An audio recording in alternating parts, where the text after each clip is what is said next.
Divin quotidien. J'ai souvent été confronté, comme tout un chacun, à des émotions tantôt agréables, tantôt désagréables, au gré des événements et des rencontres qui ont jalonné ma vie.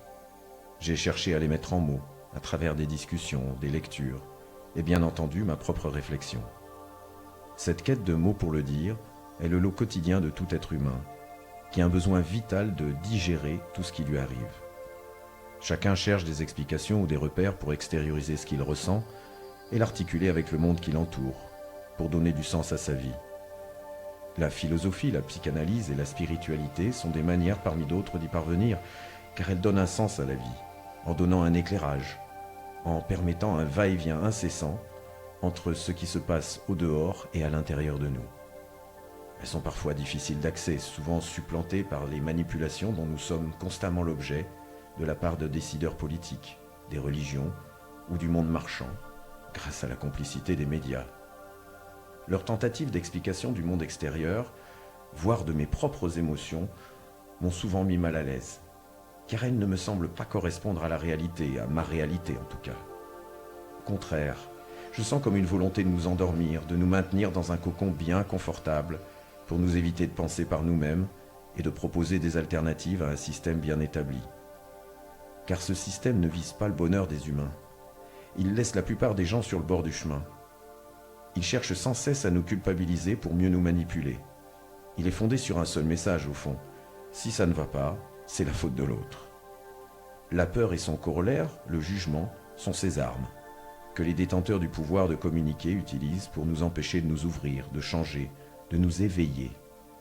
Nous sommes pourtant tous éveillés lors de notre enfance. Nous prenons la vie comme elle vient, mus par notre seul désir et l'excitation de la découverte du monde. Ce désir est le seul repère, authentique mais inconscient, à notre disposition.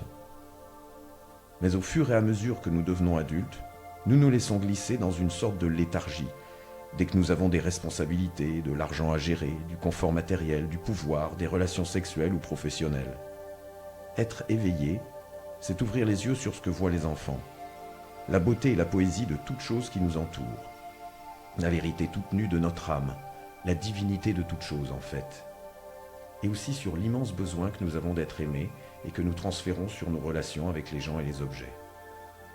Être éveillé, c'est être assez conscient pour pouvoir se regarder dans un miroir et dire « je t'aime ».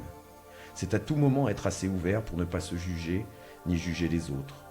C'est refuser les notions convenues du bien et du mal. C'est être libre, heureux, avec l'envie de vivre et de partager son bonheur, ici et maintenant. C'est surtout trouver au fond de soi tout ce qu'on aimerait trouver autour de soi. C'est susciter l'ouverture plutôt que le jugement, bâtir des ponts plutôt que des murs, créer de l'amour plutôt que de la haine. Car notre pouvoir de création est immense, bien plus qu'on l'imagine. Dans ce livre, je veux oser, proposer une autre vision de la vie. Je suis loin d'être le seul dans cet exercice et c'est tant mieux. Chacun est libre de l'exprimer avec ses propres mots. Chaque jour, d'autres voix s'élèvent pour contester la pensée unique et la manipulation des masses. Chacun à sa manière.